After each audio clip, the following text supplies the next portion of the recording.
O presidente Jair Bolsonaro sancionou com vetos e bloqueio a lei orçamentária deste ano, que fixa as despesas e estima as receitas do governo federal. O presidente vetou um total de 19,8 bilhões de reais, sendo 10 bilhões e meio em emendas do relator do projeto, 1 bilhão e 400 milhões em emendas de comissões do Congresso e 7 bilhões e 900 milhões em despesas indicadas pelo próprio executivo, como investimentos e gastos. Também teve o bloqueio adicional de mais 9 bilhões nos gastos livres do governo, que podem ser desbloqueados até o fim do ano.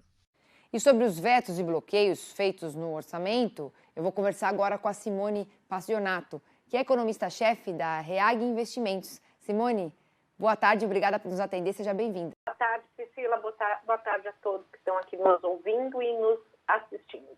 Sim. Dos 19,8 bilhões de reais vetados, quanto deste valor diz respeito ao crédito rural? Essa é a pergunta que a gente quer saber.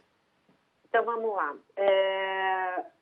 O próximo plano safra do governo deve ser anunciado em junho para o período 2021-2022 e deve ter uma redução de recursos financeiros da ordem de 2,5 bilhões de reais, tá? Ou seja, seriam 2,5 bilhões de reais a menos para a equalização de juros do crédito rural no texto aprovado pelo Congresso, sendo que a maior parte, em torno de 1,3 bilhão, é do Pronaf, que atende a agricultura familiar, Priscila.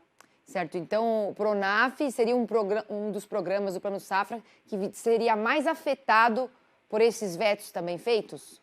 Exatamente, é o que mais preocupa, porque, na verdade, o pequeno e médio produtor rural ele não tem acesso a crédito rural pelos grandes canais, pelos grandes bancos.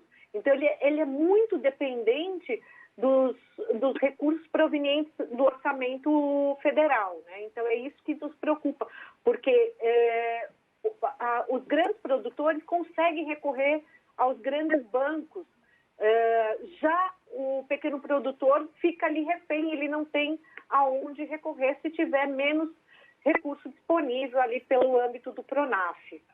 E você acredita que isso significa um menor investimento no setor também? Os produtores vão investir menos? Com menos recursos, e se o produtor depende disso para fazer para custear a nova safra, com certeza eles vão ter que rever a área plantada, a disponibilidade de oferta, e isso vai ser uma menor, muito provavelmente uma menor oferta, né? Contudo, a ministra da Agricultura, Tereza Cristina, afirmou hoje que os recursos para a subvenção do Plano Safra, que foram cortados pelo orçamento, serão recompostos. Tá? Então, essa é a grande esperança que vai ser recomposto.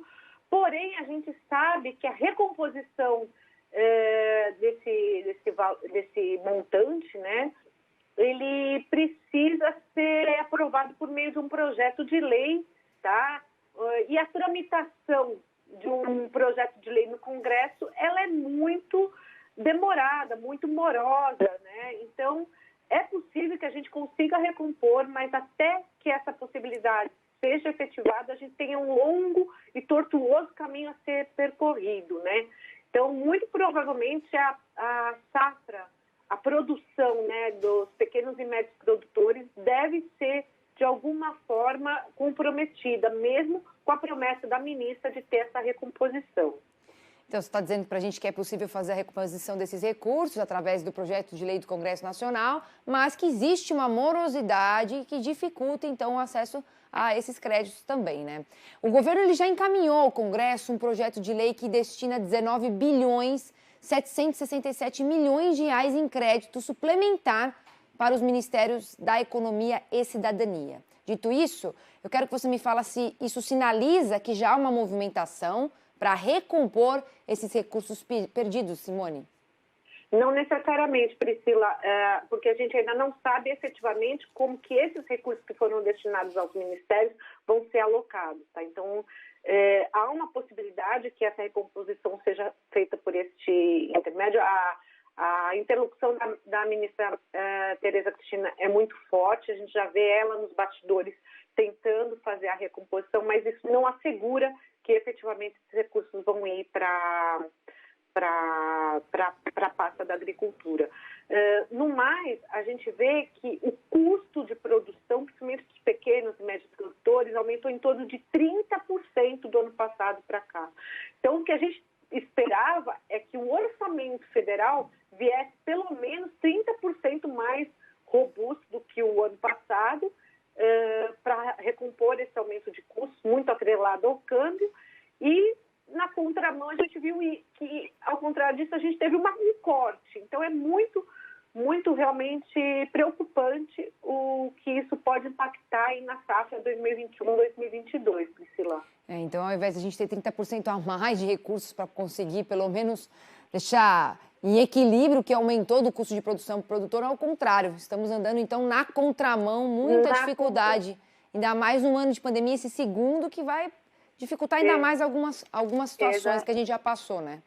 Exatamente, Priscila. É extremamente preocupante, principalmente que a agricultura é o nosso carro-chefe aqui, o nosso motor que está fazendo a economia girar, mesmo nesse momento de crise, e não está sendo priorizado, né? É extremamente preocupante, Priscila. É o que segurou o nosso PIB e agora um produtor sendo penalizado, né? Simone, muito obrigada pelas suas explicações, foram muito claras, eu te agradeço muito, tá, aqui para os nossos telespectadores, e aguardo uma próxima oportunidade para você trazer mais um assunto aqui e explicar para a gente. Eu que agradeço, Priscila. Um bom final de semana para todos nós. Para todos nós.